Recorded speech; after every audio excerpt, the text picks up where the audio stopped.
And welcome once again to another episode of the HoriZone Roundtable. This is the Horizon League Tournament Motor City Madness Edition. I am Bob McDonald. I am on Twitter at Bob McDonald, and I am on. You can catch me every week at campuspressbox.com. I am joined, as always, by Jimmy Lemke. Hello, everybody from the Horizon League. All right, and Jimmy is at PantherU on Twitter and at PantherU.com. We have ourselves a guest. We have Karic Jones again. Our first repeat guest, by the way. Our first repeat guest. Yes, Karic Jones. Karic Jones is also. We have him also working with us over at Campus Press Box. He's actually going to be putting together something for us on Motor City Madness for the site this week. Yep. And thank you once again for doing that. That's gonna be some good stuff for us. Yeah, I tell you what, I had a fun time down there. I think I've spent more time in Joe Louis Arena the last 2 days than I have my whole life. But no, it was a fun time, good atmosphere. Kind of surprised how well they did with the crowd today, but there's a lot of people from a lot of U of D fans there. Okay. I would say more than a regular home game. So. Interesting. And I'll build the program by that. All right. And remember, you can visit fourlights.fm. That's where we're hosted the podcast, and you can subscribe wherever good podcasts are found. As you can guess, we've got a lot to get through. First two rounds of Motor City Madness are through, but first, a little bit of sad news. Actually, a lot of sad news. Unfortunately, Chip Hooper, who is the father of Oakland's Max Hooper, passed away. And he had been battling cancer for a while, had a stroke. He, really, really emotional senior night. If anybody saw that on ESPN, real emotional reunion between father and son. Unfortunately, he lost his battle over the weekend. So our condolences go out to the Hooper family and the Oakland family, the Oakland team as well. I feel like we're spending too much time in this podcast's first season, saying goodbye to people. After this, it's rough, and you feel for people, but I mean it's just part of life. So, big apologies from us. I know we have a lot of Oakland fans that listen to the podcast. So, it goes out to all of you guys. Yeah, I mean, it was. I'm so happy that I was at the game to see that. I mean, I think it was one of the most beautiful things I've seen in sports. And I've watched a lot of basketball games, and I mean, it was literally one of the most beautiful things in sports. Him running up there. I mean, I think I watched the clip 15 or 16 times, and I was bawling my eyes out like a baby. Yeah. So it's too bad. No clue on if he's going to play. Oakland's being real vague on if he's going to play or not. I know he's in California right now, so that's something to watch through the next few days. Yeah, I would probably be guessing he's probably not going to be back for the entire tournament. I mean, he's obviously got way more on his plate right now than anything else. I wouldn't be. I wouldn't. Not playing, I wouldn't blame him for playing. It's really, up to the kid. It's up to Max himself. If he wants to play, he can. If he doesn't, he doesn't have to. So, I mean, he could make threes from California if he needs to. So that's true. Yeah, he'll probably just shoot all his threes from LA. There you go. So, but back again to the games we play, and we played a lot of them this weekend. First two rounds are in the books, and the top four seeds remain. Jimmy, unfortunately, you and I have something in common. Green Bay beat both of our teams. Yeah, this week it was tough. It's so hard to come in to a season like this with the high expectations we had, and usually I like coming in saying that I don't expect Milwaukee to do very well, but I saw the roster coming into the season. I saw that we were deeper at guard than we've probably ever been. Actually, we've really, truly ever been.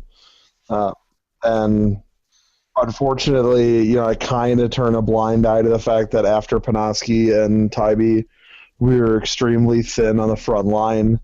Scotty Tyler never got traction, and the Paul twins haven't developed to the point where they were, Jeter felt like he could put them out there for more than a few minutes at a time. So the front court was definitely lacking this season, and it showed tonight. Once Panoski fouled out, that was when Green Bay pulled away. It's a tough way to end a Horizon League career. I really hope that this isn't the end for Tybee and Panoski. I'd like to see these guys. I'd like to see these guys and J.R. Lyle, although I'm not sure if he'll be able to. Shoulder injury.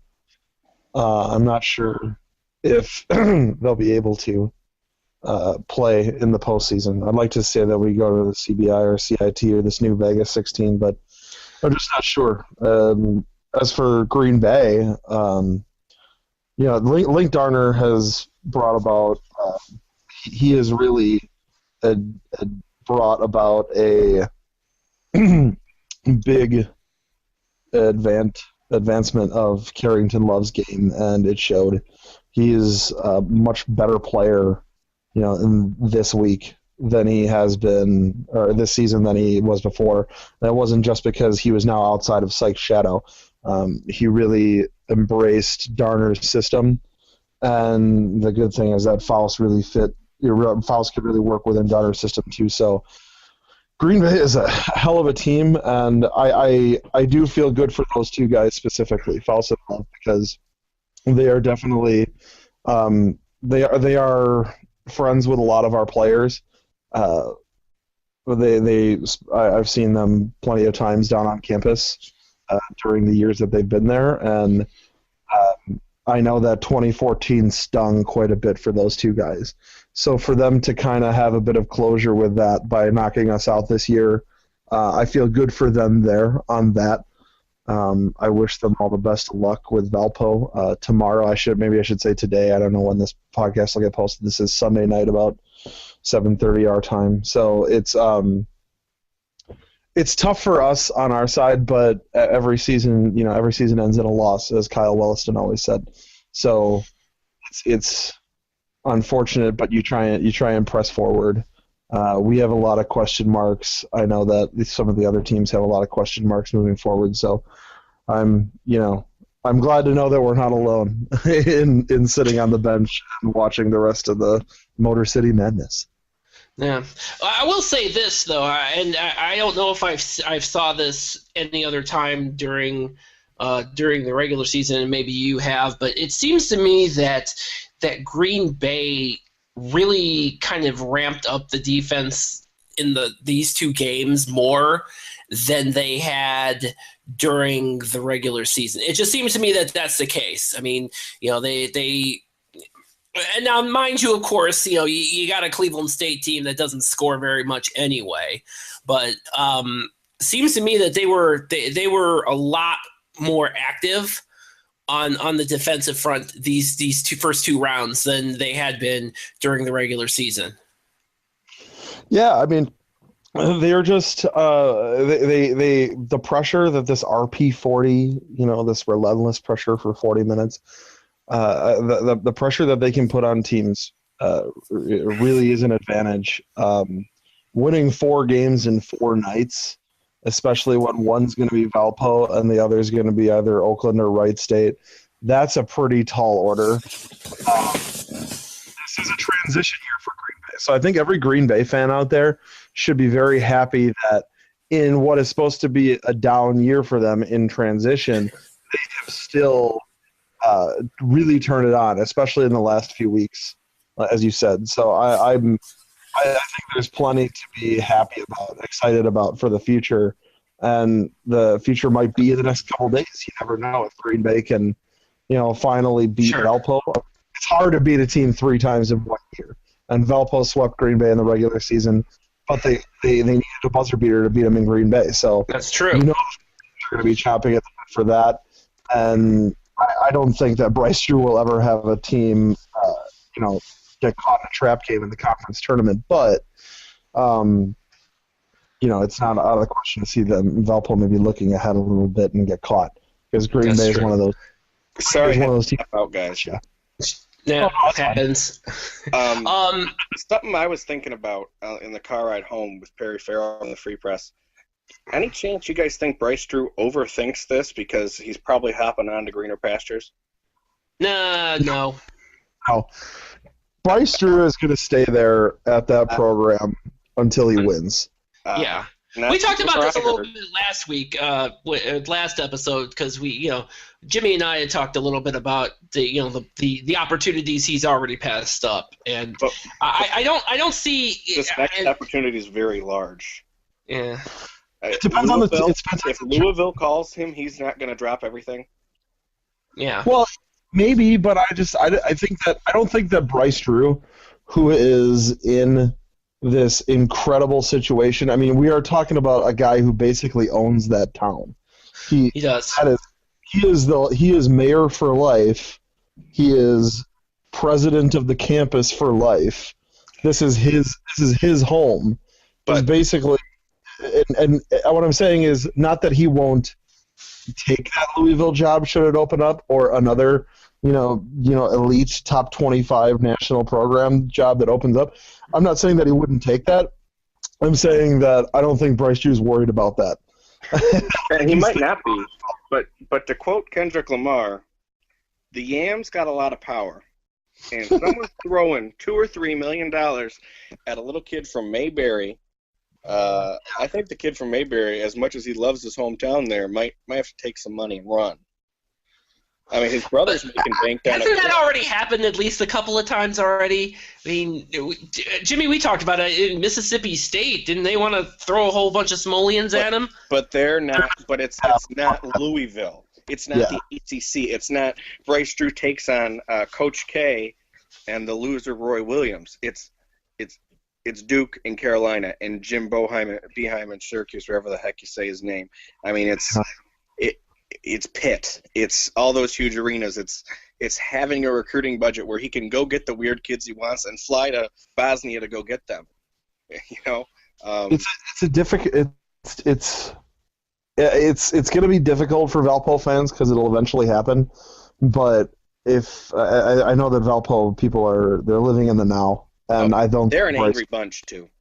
I don't think Bryce Drew is. Well, they're angry because. You've been in this conference for a long time. We can talk about the tournament in a minute, but with Bryce Drew, I don't think he's gonna leave until he gets what he wants, and that is winning in the NCAA tournament with that team.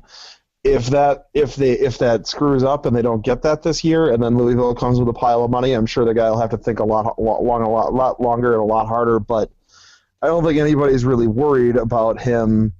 I don't think he's really worried about that next job. If somebody wants to come get him, they'll come get him. They're not going to worry about what he's doing with. He's not going to worry about does he have to think about it right now.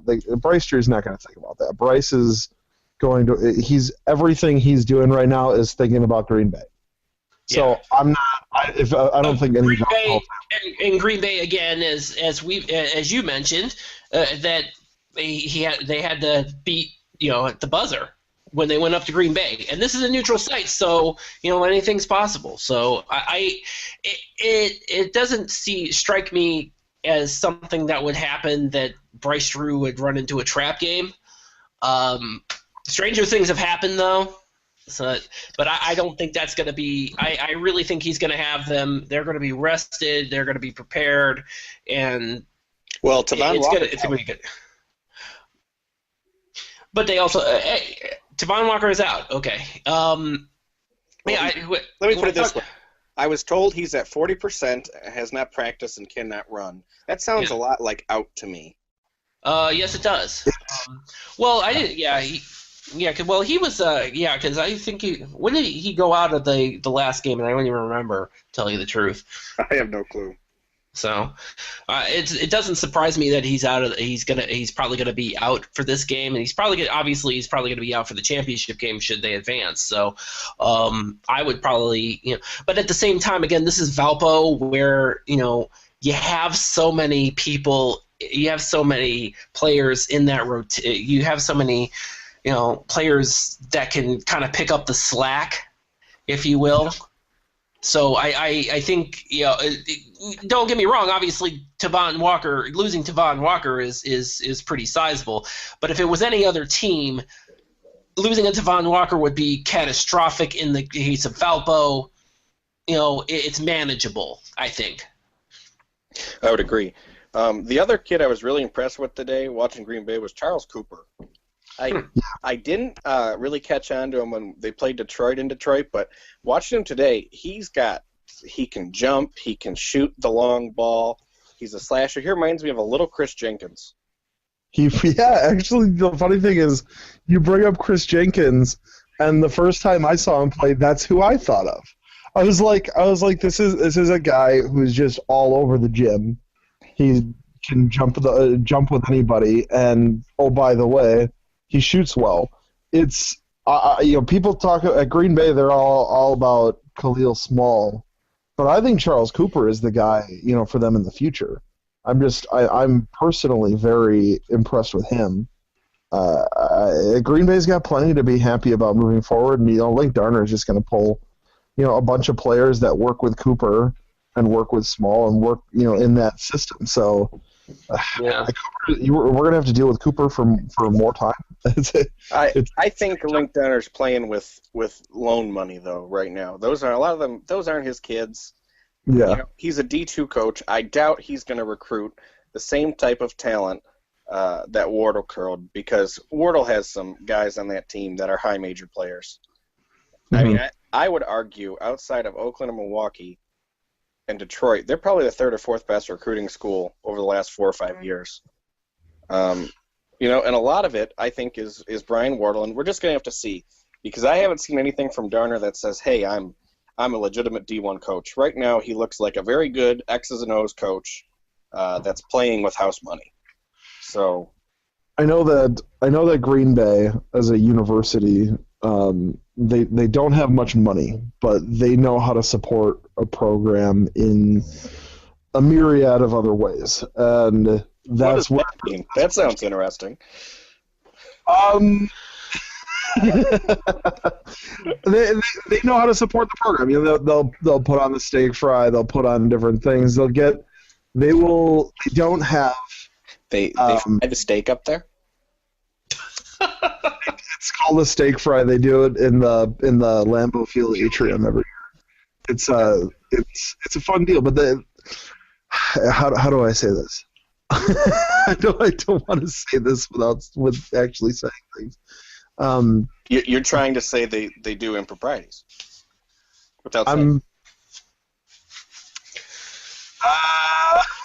Be careful, Jimmy. Be careful. They get good kids that we can't recruit. There are certain players that Wardle has recruited that we would recruit up until a certain point with them. So I got you. Yeah. So it's okay. It's kind of good. like how we didn't acquire Kay Felder. Yeah, I got you. Yeah. So it's fine. I'm completely lost here, so we'll tell you after we go. Bob, we'll talk offline. Thank you. That makes me feel loads better. Thank you. Green Bay has a nice corporate sponsorship with Bell and Health, and their fans are very rabid fans, and the university supports the program. Link Darner walked into that campus, and on day one, he's able to do plenty of things. And I'm not talking about breaking rule things. I'm saying that he came in on campus, and the chancellor basically just lets him do what he needs to do to win. And I'm not talking about breaking rules. I'm saying, like, if he needs to go to the cafeteria to talk to students, he can go and talk to students in the cafeteria without having to worry about 1,000 feet of red tape. to cut through to go there. Obviously, I'm not just talking about going to the cafeteria to talk to a student, but like fire the kids up and everything. Yeah, Green Bay doesn't get in the way of their basketball program. The UWGB does everything it can to support its basketball program, is what I was trying to say. Well, that's good, because we had Howard talk to one of our frat houses, and not to put Dan Leach on the spot, but in a lack of better words, Dan Leach had to do the firing up. Howard Karic? His legal name is Howard. Ray McCallum. My displeasure with him by calling him by his legal name. Okay, I have been just doing wanted to clarify that for those scoring at home. Yes, no. From what I have been told, his legal name is Howard. Yeah, Where did you That's get not Ray his from name, I'm then? just That's calling him weird. Howard. Oh, God. Okay. I can call Junior right now and ask, but I really don't think a guy who just got waived wants to talk to a kid that he sat next to in like 5 classes. Yes. He is a free agent and I think he's still playing for the Bighorns right now. Not the Bighorns. Whoever San Antonio's Little League team is. He got waived last week. They got a D-League team in Austin. Yeah. He's playing him and Kiefer Sykes are currently teammates. Oh, I was going to say, because isn't Sykes on that team too? Yeah. The rumor around Detroit, the big rumor that like the Channel 7 and 2 and 4 people are saying is the McCallums together could possibly end up with the Pistons in the future. Doing what? They're both friends with Stan Van Gundy. Yeah. The master of panic. I love Stan Van Gundy. He is my favorite Ron Jeremy lookalike. Yeah. He is weird. I went to the Ray McCallum and Stan Van Gundy Talk Hoops dinner fundraiser we had. Yeah. Because when you're student body president, they send you those things. Stan Van Gundy, he does not have a filter. Every time I see Stan Van Gundy and think of him talking, I think of the one Chris Farley character, the motivational speaker who lives in a van down by the river. He's not like that, but the man ate a lot at that reception. I mean, it was a strolling dinner, and he strolled to every food stop and ate, and was just raving about Andre Drummond with some alumni. And he seems like an interesting guy, but they both coached at Wisconsin together. Yeah, I was going to say the funny thing is we beat Wisconsin this year, and one of our fans. That, aren't you, Jimmy? Oh yeah, I love that. I love that. I still have the sign in my window for all the Badger fans with the score from December 9th. But we got a fan named Derek Kelly who is very much like a historian of the program. He has compiled every television game we've ever played, and we were watching the Badger game this year from the last time we beat them in 92, 93. And I wasn't even born. I'm seeing a young Ray McCallum senior. Freshman year of college for me, thanks. Oh, hey Ray! I saw him, and then I know that Stan Van Gundy was their head coach for 1 year. Mm-hmm. So it's really funny to know that they were together in college. I think was that Van Gundy's only college job. I believe so. Yeah. Yeah. The Master of Terror, as some Detroit media call him, or they just quote what he said about building a wall. They sell shirts. The MGO blog people sell a Build a Wall shirt. That's pretty cool. But yeah, I think that's his only job. He's an interesting character. The Pistons are an interesting team. You think? That whole franchise since Bill Davison died is a train wreck. It's just a train wreck. And their arena is built next to a huge landfill. And, they built the landfill next to the arena. The high school I work at is literally 4 minutes from there. It's weird. Everything is overpriced. You want the Pistons to come into the new Red Wings arena? No, I love the Palace. Even though it's next to a landfill. Yeah, no, the Palace is. I tell you what. Even for sports, I've seen football, hockey, the WNBA. I went when we were really good because the tickets were free. The Palace is one of the best venues you'll ever go to. It's awesome. It's great to see a concert at. The only issue is for people who live south of Detroit, it's like going to another state. For me, I'm from north of the city. I just got to drive 20 minutes west. But no, it's really nice. The Pistons and the Red Wings don't get along. That'll never happen. Okay. So somebody had implied that on Twitter that this was about the HoriZone League tournament was about also showing the Pistons that they could promote basketball, but no, it's about showing the Big Ten that the Big Ten can have their tournament at the new arena. It has nothing to do with the Pistons or us. This is what I've been Which saying. is what you alluded to, Jimmy, last episode. I've alluded to and explicitly You didn't said. allude, you flat out said it. I mean, is our associate commissioner not a former Kinda Olympia yelled it, entertainment actually. employee? What were you saying, Karen? Isn't one of our associate commissioners a former Olympia entertainment employee? I did not know that. I believe Julie Hero. Yeah, she's very close with the Olympia people. They all know her very well. Oh? I believe she's the one that's. I think she's the one, the associate commissioner. That's the former Olympia employee. Well. Oh. Okay. That's Moving okay. on.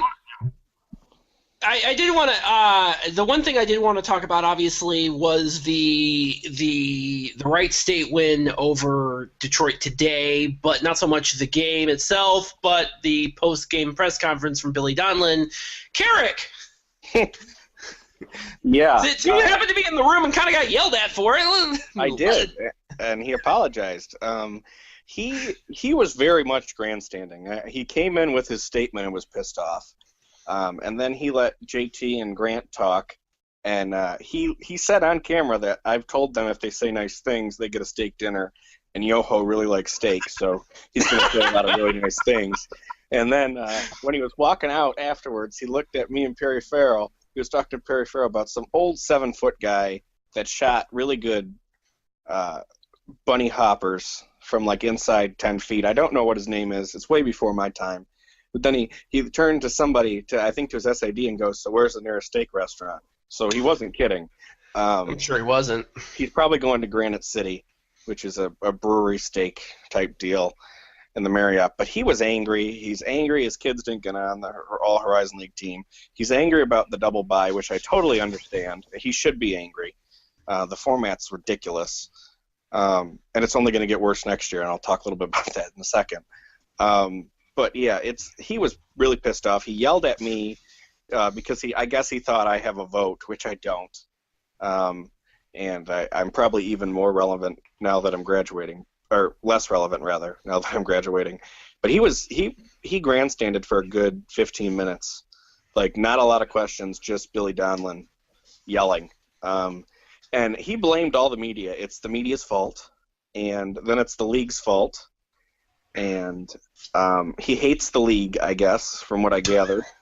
And he goes, "Let me tell you, this tournament's been wonderful. The hotels, the arena, the food, everything's wonderful. The format sucks." He goes, "It's horrible. My kids don't deserve this. It's not." The biggest thing I took away from what he said is it's not good for the student athletes. The double bye is not fair or good for the student athletes. He was talking about that. He was talking about he mentioned like winning 2 4-game tournaments, right? Yeah. Yeah.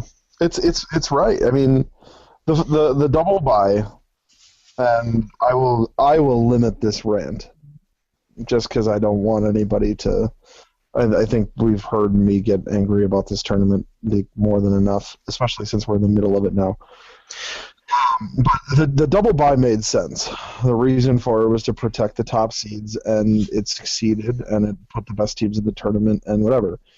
And changing the format to a neutral site where you have 4-game, you have everything done in back-to-back days, eliminates. It moves things in a totally opposite direction. Number one, you give the 2 teams with a double bye an incredible advantage. You're moving from what was an advantage of having your first game in 6 days versus a team that was playing their third game in 5 days and second in back-to-back nights. to all of a sudden you're having you're playing your first game in 7 days or 8 days, and the other team is playing its third game in 3 days. And that's only that that semifinal. If you make it to the final against a team that beats the other double bye opponent, and you're playing somebody who's playing the fourth game in 4 days. So the double bye worked in the previous format, and in this scenario, it goes completely in the opposite direction. In that Oakland and Valpo have this incredible advantage over Wright State and Green Bay tomorrow night. Oakland actually more so, if I'm not mistaken, they actually have 2 extra days because their last game was on the Friday. Was on the Friday before, because they played the Friday the last day of the weekend of the regular season, and Valpo played on the Sunday. So they got so Oakland has 2 extra days on top of that. That's a scheduling thing. I mean, was Oakland predicted to be number 2? Yeah, but we've gone over this before. Scheduling a conference schedule is extremely difficult. Yeah. And the guys in the HoriZone League office, sure it is, because you have to work with. Not everybody owns their arena. You know what I'm saying? You know what? A lot of us have. Well, yeah, we definitely do need to move to where everybody owns their own arena, but scheduling can be difficult. I'm just saying. So it's not. I would owns your arena? The Wisconsin Center District owns Panther Arena. Is that where the Bucks play? No, the Bucks play across the street in the Bradley Center, which recently was a couple of years ago. The naming rights were bought by BMO Harris Bank, so it's now the BMO Harris Bradley Center. Our arena was built in 1954. Oh. Fun fact I learned today. I didn't know this in 11 years that I've been going to the games minus 2012-13 when we were on campus. I didn't know that our arena, when it was built as the Milwaukee Arena in '54, I didn't know that the Milwaukee Arena was the first arena that was built specifically for television cameras. Yeah, it was the first one that was built specifically to allow for television camera setup as well as TV television production studio inside the arena. That was shared with me by Chad Knodel, one of our very good friends. We were talking about how the arena doesn't recognize its history. It was the Bucks arena. It was originally the Milwaukee Hawks arena before they moved to Atlanta. Oh. And then when the Bucks started, they moved in there. It was Marquette's home arena for quite a long time. And then in the late 80s, when the Bradley Center was built, that was when the Bucks and Marquette moved over there. It was a home of obviously Kareem's title team from '71, Marquette's '77 national title team. There's a lot of crazy history from a lot of different ways in that building. Obviously, it's been our home since 2003-04, except for the 2012-13 season when our wonderful shadow athletic director John McCrone, Andy Geiger, forced us back on campus for a year. How big's your arena on campus? The Kalachi Center was built in the 70s. They say that the capacity is about 3,500. Its actual seating is about 2,500. It's a pull-out bleacher gym. So it's open. No, because Oakland's arena is built to be an arena. Probably the closest thing the HoriZone League has, I would point to Cleveland State's Woodling Gym that your volleyball team and wrestling plays in. Yes. Cleveland State, and then it's not like Callahan. Callahan was built as an arena. The Kalachi Center is basically it was built for the military. Oh, really? I didn't know that. The military were there until the 80s. Yeah, there was arms and stuff in the basement. I'm sorry, arms as in guns and stuff? Guns and bombs and... That's awesome. No, that's why it was called. It was because it was like a World War I memorial, I guess. I could be wrong. We have a World War I memorial on campus. No one really talks about when we had ROTC and now we don't. it's like a big, like even if I bring it up in meetings with like the board of trustees people and the dean of students, like they shut me up really quick. Somebody just want to like shove under the rug. I don't know. Like when I got there in 2011, people would always joke that there was arms in the basement of Callahan, like still. And when they redid the basement for the new athletic training facility, which is gorgeous, I know they threw a lot of stuff out. So that'd be a part of U of D history to look at. But I definitely know the Army was there for a decent period of time. And I call Callahan the Armory so quick. Like, wouldn't that just be the best nickname for that place? Called the Armory. Like, that's so cool. I love history, and it's interesting to see that we're not the only school that's arena totally ignores its own history. I mean, we've got like at our arena, we've had the Beatles have played there, Led Zeppelin, Elvis played there like 4 months before he died. Oh. We've had, I mean, pretty much every act, in the mid '80s and earlier, that was a top line act played there. Every musical act, even pro wrestling fans.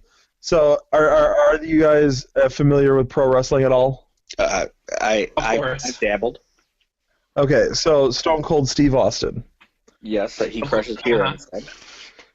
Stone Cold was like a middling character in WWF, and then in 1996, Triple H had been booked to win King of the Ring, but then they had this like incident where two guys, Kevin Nash and Scott Hall, were leaving WWF to go to WCW.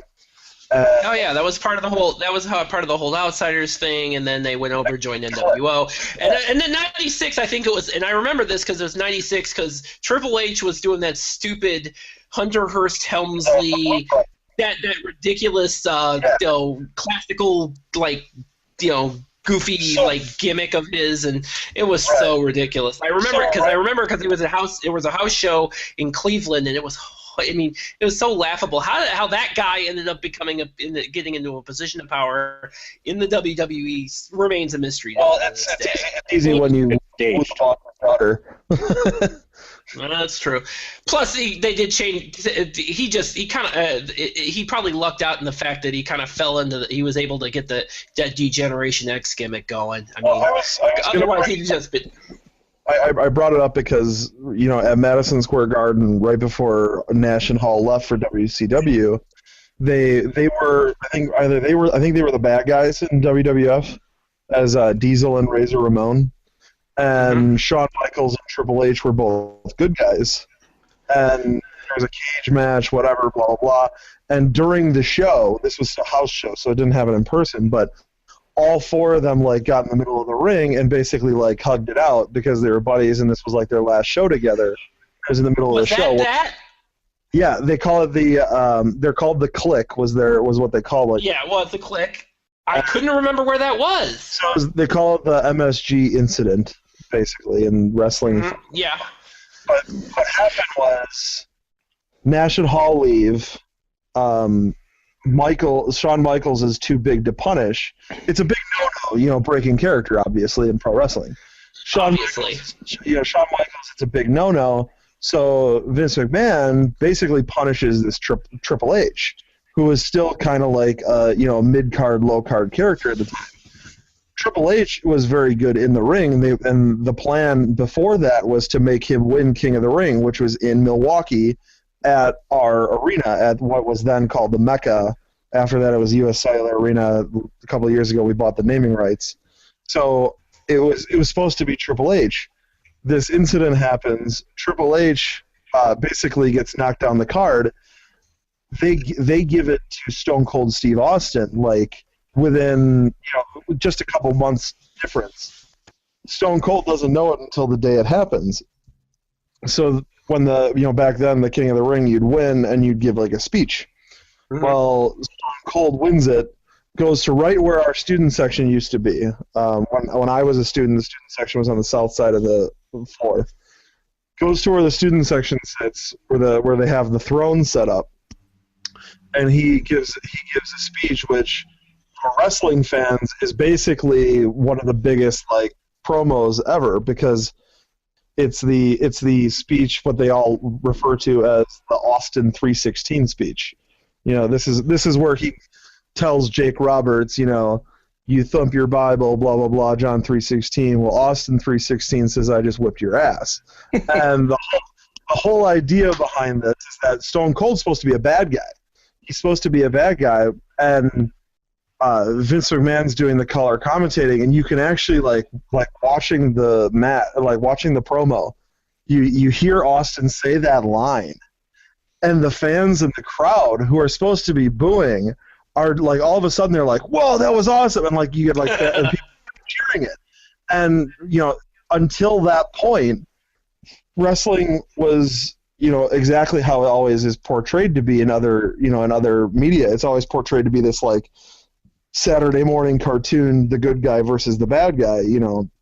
I'm American and I'm Russian, blah blah blah, and it was always something like that. And then Austin came in, and all of a sudden he's this anti-hero, and that kicked off what they call as their Attitude Era, quote unquote. The rest is history. But that's so that happened in our building, and for wrestling is a weird thing, and I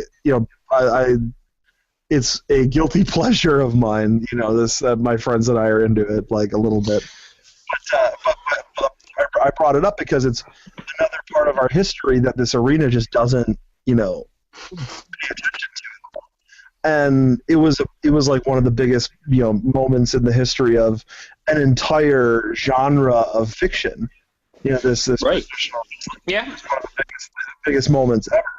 It's and we just have totally our arena. If you go into our arena, you would have no idea that it was the home of one of the biggest moments of wrestling history.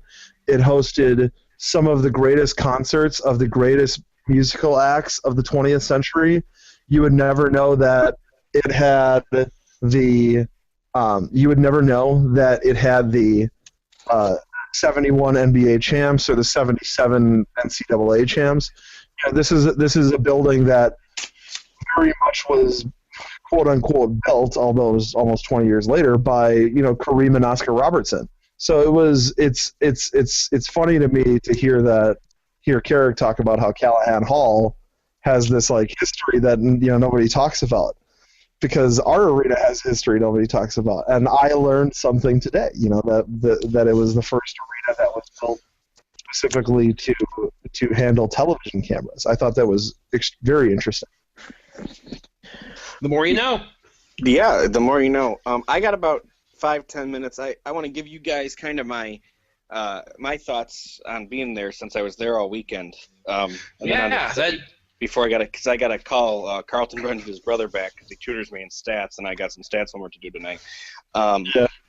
But I the one thing I noticed, and I just saw Conkville talking about it on Twitter, and it's very true. The Joe's a hellhole. It's always been a hellhole. My dad was with me last night, and he said it was bad in 1977 when they built it. Karic, it's funny you mentioned that, because in the Gary Waters radio show before the tournament last Monday, they said the same thing. It's like both him and Cleveland State's play-by-play guy Al Pulaski are like, yeah, we're playing Joe Louis Arena for 2 years, and it's not a good arena. And they were not shy about it either, and I don't think anybody is, truth be told. No, so that was one of his complaints. He wrote up a little. Pongfield wrote up a little thing and threw it up on Twitter. The other thing was he didn't know how to get in. There's a really huge sets of stairs to get in. So I don't really know how to respond to that one. And there's the regular panhandler selling stuff. Welcome to Detroit. I'm used to it because I've lived in the city for most of the 5 years I've been in school. And the area by U of D is way worse than downtown by Joe Louis Arena by far. Yeah. If you've never heard an AK-47 go off at 2 in the morning and then them reload 5 or 6 times, and no police at all, you haven't lived. So I'm going to go ahead and take your word for that. Yeah. My freshman year, where the freshman dorms are. Moat. Like, where the freshman dorms are, we knocked down all the houses now. But 5 years ago, there was like a... Hey, maybe that armory down in Callahan Hall might be doing use. It might be put to good use now. We bought up all those houses and are slowly knocking them down. But back 5 years ago, it was a little projects, and things went down. Like, one day I looked out the window of my dorm, and one of the houses was just on fire. I mean, just completely on fire. No one doing anything about it. I remember the first time that my friends and I went to Detroit for a game. This was, I think it was 2009. So my buddy Jose was a freshman. And we went to the Detroit game. We stayed overnight in Kalamazoo because we just decided up to do it like really late at night. It was like 10 o'clock when we left Milwaukee. So like 2 in the morning we stayed at Kalamazoo, and we drove into Detroit in the morning, and so we went straight to the game before we got we went to Ypsilanti, got a hotel, and then on our way in stay in Ypsilanti. Yeah, on our related. Huh? Was that a strip club related idea? Oh, Jesus. No. The buddy of mine went to EMU when he was in college for college, so he wanted to stay in Ypsilanti. So we were driving into town, and one of the guys that was with us works in construction, and on our way in, he was counting out numbers. He's like 1, 2, and we're like, "What are you doing?" And when he got to 52, we pulled into the Callahan Hall parking lot. We got past the gates and everything, and pulled into the lot. And he's like 52. We're like, "What are you talking about?" He's like, in our drive, like after we passed that big huge tire that's outside of town. He's like, after we passed the big tire, I counted 52 houses on our way from between there and the arena, where the porch or like the back porch or a balcony that he could tell from the freeway or from the street, he could tell that they were not up to code. Oh yeah, just from looking at it. Oh yeah. The area from the freeway to school is not nice. Yeah, we were lucky to go there during the day. Yeah. I don't mess around down there at night, but I wouldn't say that's not a part of Detroit People tour anyway. But what I liked about it was the seating, like on both sides of the court where they're playing, wasn't bad. It seemed to be a really big Detroit media presence, and it seemed like all the fans that were there were enjoying it. I know the Valpo people just hate it. It's icky. I know a lot of people in the Detroit media who seem to think that is a racist thing. Whether that's true or not, I'm not going to be the one to say. But a lot of the Detroit media we're talking about, they're like, it's because they're from Mayberry and they don't want to be around African American folks. Oh. That was a pretty big sentiment. Anyone who was complaining, now some of the Detroit media I hang out with, that's generally their call to everything. I thought it was nice. The arena's nasty, but the HoriZone League did a great job. It's a temporary thing. The Red Wings the place. The new arena's going to be nice, and everything Olympia does is great. Now our game today was horrible. I guess our game plan from talking to people after the game was play good defense and don't let JT Yoho shoot. So I just take that with a grain of salt. I was really sad to see Carlton and Anton be done, especially if that's the end for both of them. Carlton's up in the air, but that's definitely Anton's last game. Final record? Bad, like 16 and 15. I mean, it's bad. It's bad. It's bad. I mean, I don't even pay attention anymore. Ray letting Carlton sit on the bench for 6 minutes in the second half when he was the only one. Yeah, I wanted to ask about that because that seemed kind of strange to me because you had a guy who started the game out pretty well and then all of a sudden he's sitting on the bench for an extended period of time. What was the thought process behind that exactly? Good question, because about 6 people asked me that while it was happening. He's done that to CB a lot in the last 4 years, and I know Ray likes CB. He's known him since he was in high school. Him and Ray Jr. Actually, Ray Michael, because he's not junior. Played together in AAU, and they know each other real well. But it always seems like when Carleton makes a mistake, he gets in the doghouse immediately. But if Matt Grant or Gerard Williams make a mistake, they're allowed to do whatever they want. And that's what kind of spooked me yesterday when Matt Grant took his pants and warm-up off and went in the game. I was thinking Carleton's career's over regardless because he's going to let Matt do whatever he wants. But Matt actually played really good. The thing that killed us today was Chris Jenkins did not score in the tournament until there was 7 minutes left in the game today. He did not score in the first game against Youngstown, and he did not score until there's 7 minutes left. If Sideshow Bob Marley is not scoring, it's a bad time. Congratulations, Jimmy! You have officially you've. All I know, he's retweeted me on it, and he's Probably hard. likes it. I know Chris pretty well. He's an odd man, so he probably enjoyed it. Chris is a horse of a different color. He might join our alumni fantasy football league. Really? We gotta start talking to him. Yeah, my buddy Jose runs a fantasy football league that to this day, Damian Ergel and there's like 3 or 4 guys. I'm not in the league because I wasn't running the student section. This is like from like 2000. This is like 2010 through like 2012, 2013. Like players from that era. There are a bunch of guys from the HoriZone League that are in. Some players that are in a fantasy football league that my buddy Jose runs. And I'm trying, I know that Ergel's in it because Ergel and Jose talk trash to each other on Facebook all the time during the football season. And I'm trying to like, I wish that I see like Jenkins as a guy who would be like perfect for that. Because you can tell he's just a guy who doesn't take anything too seriously. No, nothing. Yeah. He has the world's largest sock collection. Really? He never wears the same socks twice in a game. So he's basically the anti-Matt Howard. Yes. Did you guys know that? Did you know Matt Howard wore the same socks like every single game? Yeah. So, That wouldn't really surprise me.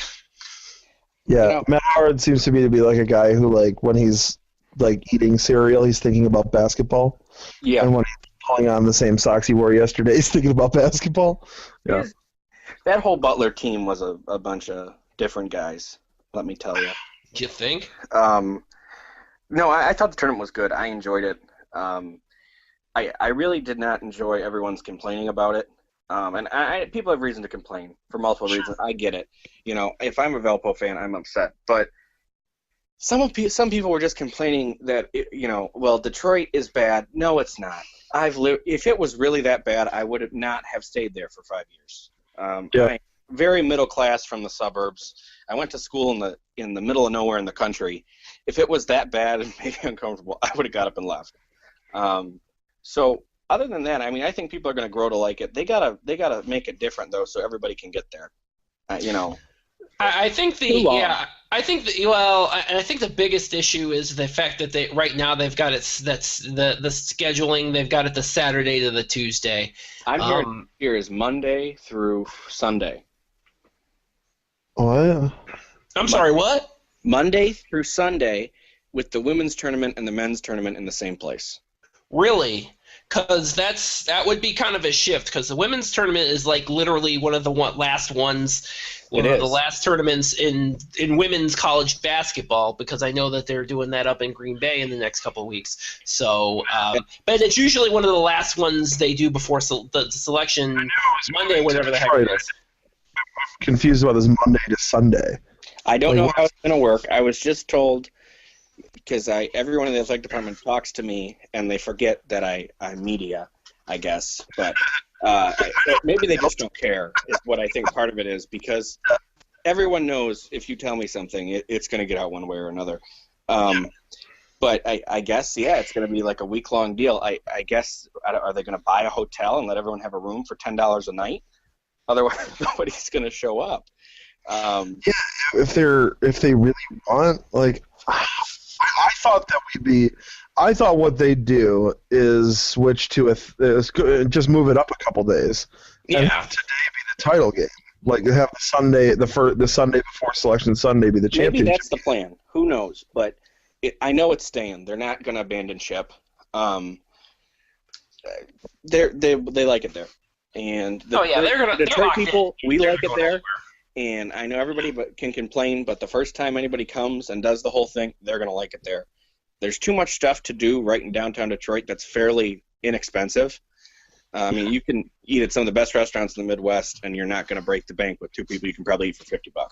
That doesn't happen most places. So I made a few cracks early on about having it be in Detroit. For the record, when I went there with my friends, it was fine. I mean, we didn't feel 100% safe on the way out of the Red Wings game the night we went, but at the same time, that was the first time that I had been to Detroit, so it was as much unfamiliarity as it was, the reputation of the city.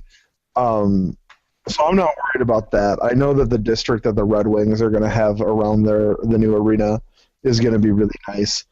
I'm not worried about Detroit. For me, it was all the format. Like, I felt like what we had was what was great. I felt like what we had was what kept Butler in the conference for as long as it was, because I know that I'm sure Bob knows this too. The MVC was sniffing around Butler as early as 2005. Yeah. I know that there were several. I know that the Atlantic 10 had been sniffing around them. I know that there were certain schools that are still in the conference that have looked elsewhere in the past. Oh, I would say we're actively looking. I know that in the past year, especially, that some of the schools were a couple of the schools are kind of like thinking of other conferences in a more proactive way. I was really encouraged yesterday by the attendance for the Detroit game, and I was encouraged today by the attendance at today's Detroit game. I know that if this is going to work for the next 4 years after this year, it's going to have to be better for us coming from out of town. Yeah, I'm different because Saturday is my big day of work during the week. I'm willing to take it off because I'm like you guys. I'm a diehard. But if they want casual fans and run-of-the-mill season ticket holders from schools to be willing to make that trip and not just have it be parents and friends and the real diehards that are willing to quit their jobs to go to these things. If they want that, they're going to have to make it almost like a Thursday through Sunday affair. Which I wouldn't be surprised if that's the plan. Maybe I heard it wrong, or maybe they got their info wrong. They're very, from what I can tell from being on the ground, they want to make it work. Because I think having the tournament in Detroit is probably the only way you're keeping U of D if they get a new coach and get going. I mean, I already know we're not actually looking because we currently have no money because we're rebuilding our endowment, and we're just getting back on our feet, money-wise for building enrollment. But if U of D gets a different coach and they get going and they get to the postseason 3 or 4 years in a row, we're probably gone. And I would say if our alumni cough up enough money, we're probably gone to the MAAC until that happens. A lot of the old alumni legitimately hate playing state schools. It's a lot of them, and they're going to get mad at me for this. Most of those old guys, like I was telling Matt Dudek today when I gave him tickets because I'm a good rival, and instead of being evil, when I had 4 extra tickets and ripping them up, I gave them to him. Fun fact, he's a very large man, and I am 5'7", and I am never going to openly talk shit to him again because he beat the hell out of me. He's a very big man, and I'm going to be as nice as pie to him now because I'm scared for my life if I were to ever really injure him. Every person who's ever been is laughing right now because I'm 6'6" and 400 pounds. So is he bigger than me? Yeah, but you're friendly. He was catfishing me for a year. He was actively trolling me for fun for a whole year. Like anytime if I tweeted something about Michigan football, he was calling my president of the university saying the student body president likes Michigan football. It was so just. Oh, I remember that too. That was hilarious. I'm sorry, it really was. It's funny now. Yeah, it's funny now that we buried the hatchet. It's funny now, but it was funny to me then too. But I'm an ass. Well, because you're probably an Ohio State fan. That's why you find it funny. I'm sorry, I do not own a. I'm sorry, I graduated from Cleveland State. Under no circumstances do I have Ohio State anywhere near my damn diploma. Good for you. Anyway. So that was weird. But other than that, good time had by all. The Milwaukee fans are really good looking. And a lot of people were saying it. Like multiple writers came up to me and they're like, "Where did Milwaukee get all these young women at?" I'm like, "Oh Jesus." I have no clue. I will say this: I've probably been DM'd on Twitter by about 7 or 8 people this weekend about the manager, the brunette manager on our team. She was not there. I did not see her. Yeah, they were all asking where she was because they were like, "Where's the manager?" I don't know. DM you. Yeah, well, we got. I mean, we got. By the way, guys. Yeah. Not to interrupt you or anything, but I just saw the Oakland's YouTube. They did the Grizz Vision with Greg Campy. Apparently, it looks like he on that broadcast. It looks like Max Hooper is planning to be at semis. Wow. Yeah. Well then, so like I said, talking to Matt Dudek, he's either going to be really good or really bad. But I think between with Max Hooper tomorrow. I think that the kid's a ball player, and to get to Division I without having just like LeBron kind of like gifts from God as far as like your natural ability, you have to have a certain level of drive to get to that level, and I am sure that that's why I wasn't surprised, because Max Hooper is one of those kids that just lives in the gym in the middle of July when he could be outside having fun with people, and I'm sure he puts up 5,000 shots a day. Yeah, I think it's going to be really good semis because I gotta get to my stats. I think Oakland wins the whole thing, and I think Valpo gets an at-large via Oregon. I know really? People think I'm crazy because of that, but I think Jimmy would be one of those people, because I think Jimmy's been on record for saying that they will not get an at-large. I don't think it's crazy. I wish it's true. I really hope it's true, because nothing helps us more than having multiple teams, because if you have an at-large, that's one unit without having to play a game. So that's 1.5 million divided up 11 ways. 10 teams in the league, or 12 ways. 10 teams in the league, and the winning team gets a second slice. That was what it used to be. I don't know if that's what it's going to be going forward, but that's 1.5 million split those ways over 6 years, and that's money that each of us need. Yeah. Karic's just talking about how that university's, UDM is pulling itself, trying to rebuild its endowment.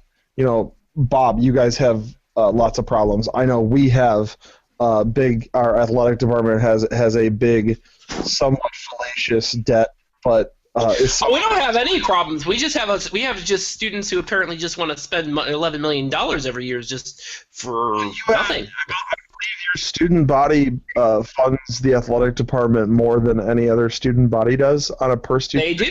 As a matter of fact, which is ironic, because now they're actually just bitching about the president moving back into a house as opposed to an apartment. Long story, don't want to get into it. I think it's just the most hilarious thing on the planet that they're bitching about that, but not the fact that they're shelling out $11 million for an athletic program they don't care about. I bring those up because we all need money. We all that's have true. All our departments need money, so it's it's something to think about when Butler's first year will be up next. I think it's next year we lose the 2010 Final Four stuff, and then so wait, hold on, 10, 11, 12, 13, 14, 15, 16. So the 2010 Final Four money is coming up this year, and the 2011 Final Four money will be done next year. Those are five units from each year. So back then both years were about $1 million per unit. So you're talking about $1 million over 6 years for the schools that were in the conference. So Oakland and Northern Kentucky don't get it. The rest of us do. So that's eight. That's like 8 or 9. If the HoriZone, I think the HoriZone League gets part of it. That's a lot of money, is what I'm saying. So yes, we need units. But you know what can help with those units? Not making those bad teams not play the little sisters of the poor. And I know, Jimmy, you get on it, but I mean, literally, even Valpo. Why are you playing 4 Division 2 and NAIA teams? Why is Detroit playing Central State? For God's sakes, at least play Wayne State.